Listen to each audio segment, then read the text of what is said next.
Sir என்னங்க ஆச்சு நம்ம சாட்டா மாமாவுக்கு? எப்படி இருந்த மனுஷன் இப்படி ஆயிட்டாருங்க?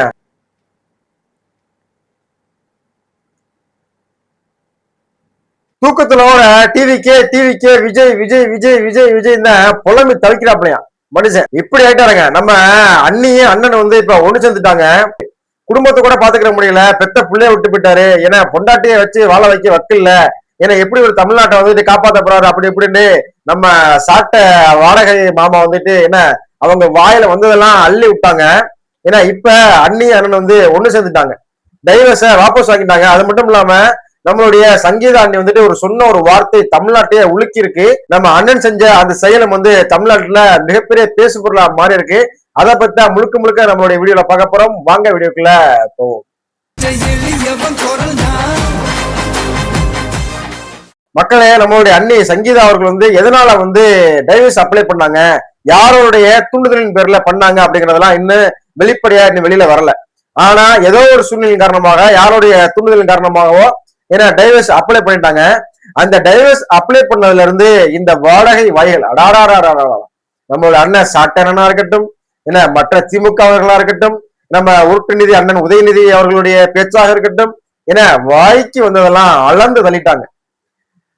அதாவது சொந்த பொண்டாட்டிய வச்சு வாழ வைக்க முடியல, ஏன்னா சொந்த பிள்ளைங்களை வச்சு வாழ வைக்க முடியல, ஏன்னா அவங்கள காப்பாற்ற முடியல. அவங்கள காப்பாத்தாதவங்க தமிழ்நாட்டு பெண்களை காப்பாற்ற போறாது. தமிழ்நாட்டு பெண்களுடைய உரிமைக்காகவும் தமிழ்நாட்டு பெண்களுடைய பாதுகாப்புக்காகவும் வந்து களத்தில் இறங்கியிருக்காரு விஜய் அவர்கள். சொந்த குடும்பத்தையே வச்சு நிர்வாகம் பண்ண முடியல, நீங்க எப்படி நீங்க தமிழ்நாடு நிர்வாகம் பண்ண போறீங்க?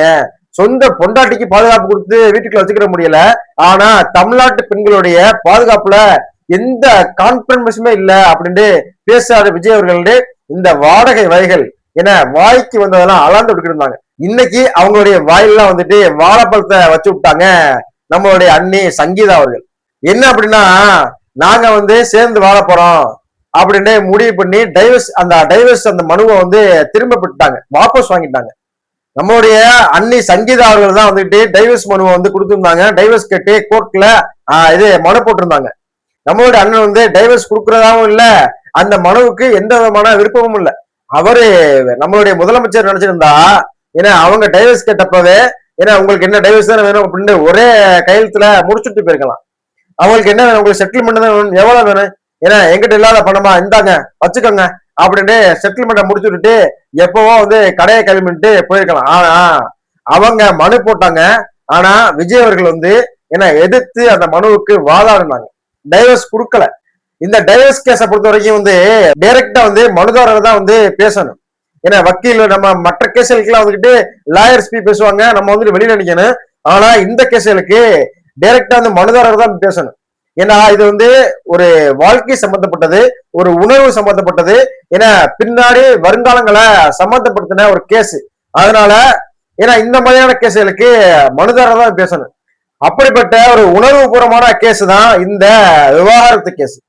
இன்னைக்கு நம்மளுடைய அண்ணி சங்கீதா அவர்கள் வந்து அவங்க அண்ணன் கேட்ட விவாகரத்தை வந்து வாபஸ் வாங்கிட்டாங்க. இன்னைக்கு ரெண்டு பேருமே சேர்ந்து வாழ்றாங்க, சேர்ந்து வாழ்றதுக்கு தயாராயிட்டாங்க. இன்னைக்கு இந்த வாடகைகள்லாம் என்ன பேச போகுது? இவங்க மூஞ்சில் எல்லாமே கறியை பூசி விட்டாங்க. என்னென்ன பேச்சு பேசுறாங்க? கொஞ்ச நெஞ்ச பேச்சா, கொஞ்ச நெஞ்ச பேச்சாடா பேசுனீங்க அப்படிங்கிற மாதிரி பேச்சாடா பேசுன, கொஞ்ச நெஞ்ச பேச்சா பேசுன. மன்னர் பரம்பரை, மண்ணாங்கட்டி பரம்பரை, நீயே இப்ப மாவு கட்டு பரம்பரை ஆகிட்டாங்க. எவ்வளவு முடியுமோ அவ்வளவு பேசினாங்க. ஆனா இன்னைக்கு இந்த வாடகை எல்லாம் என்ன பேச போகுது? இதுக்கு ஆதரவாக வீடியோ போட போறாங்களா, இல்ல இதுக்கு எதிர்வாக வீடியோ போட? விஜய் அவர்களை எதுக்கணும் அப்படின்னு முடிவு பண்ணிட்டாங்க. அவர் நல்லது பண்ணாலும் இதுக்குத்தான் போறாங்க, கெட்டது பண்ணாலும் இதுக்குத்தான் போறாங்க. ஆனா எதுக்கணும் அப்படின்னு முடிவு பண்ணாங்க. இவ்வளவு காலமாக ஆண்ட திமுக அதிமுகவை விட என்ன கொடுங்கோல் ஆட்சி பண்ணிட்டாரு, என்ன மக்களுக்கு துயரத்தை விளைவிச்சிட்டாரு, என்ன தமிழ்நாட்டு மக்களுடைய வாழ்க்கையை கெடுத்துட்டாரு, மக்களுடைய வரிப்பணத்தை கொள்ளையடிச்சிட்டாரு அப்படின்னு தெரியல. இந்த அயோக்கிய கும்பல்கள், அதாவது இந்த இடைத்தரகர்னு சொல்லுவாங்கல்ல, ஏன்னா அந்த மாதிரியான தரகர்கள் வந்து அதிகமா வந்து பேச ஆரம்பிச்சிட்டாங்க. என்ன ஒரு குற்றம் நடக்குது, ஒரு லஞ்சம் வாங்கிட்டாங்க, என்ன ஊழல் பண்ணிட்டாங்கன்னா பேசலாம். இன்னும் ஆட்சிக்கு வந்து சரியாக 3 மாசம் தான் ஆயிருக்கு. ஏன்னா இன்னும் வந்து எவ்வளவோ காலங்கள் இருக்கு. இன்னும் 4.25 ஆண்டுகள் இன்னும் ஆள போறாங்க தமிழ்நாட்டை. எல்லாருமே அதிமுக திமுக இவங்க எல்லாமே வந்த உடனேயே என்ன வாரி வழங்கிட்டாங்களா? கொடுத்த வாக்குகள் நிறைவேற்றிட்டாங்களா? இல்ல.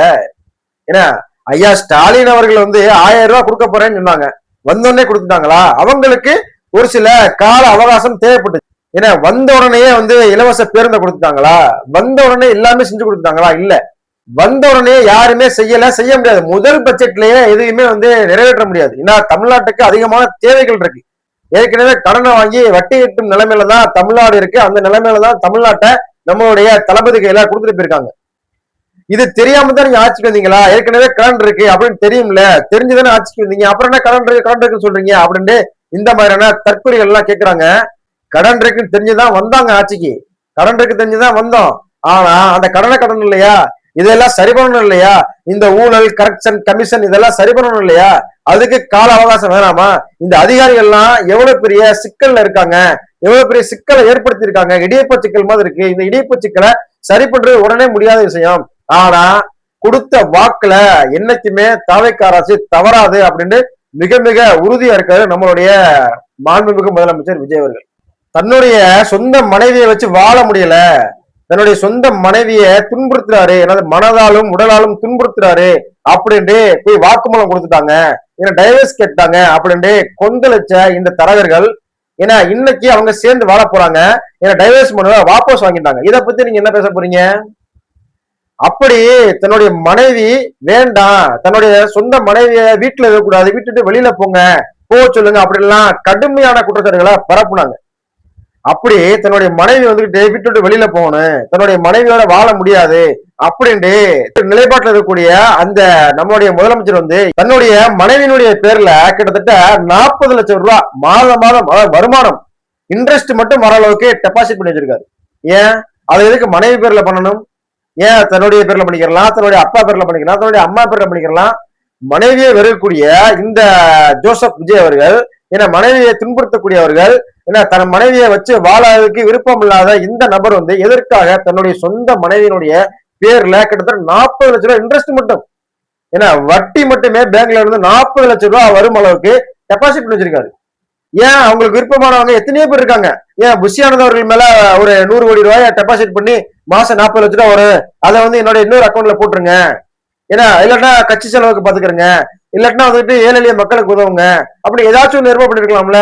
எதுக்கு தன்னுடைய மனைவி பேர்ல அதை டெபாசிட் பண்ணி வச்சிருக்காரு?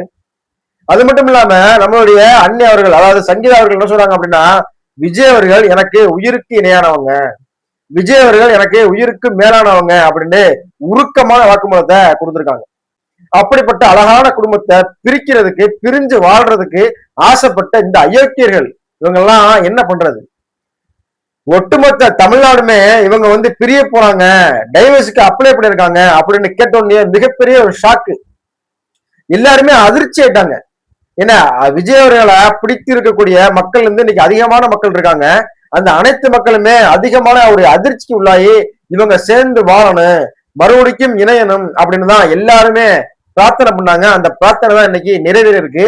அந்த நிறைவேற்றலின் காரணமாக தான் இன்னைக்கு அவங்க சேர்ந்து வாழ போறாங்க.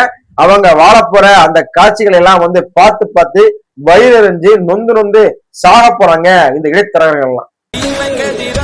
நானும் வருவேன் தனி ஒருவனாய்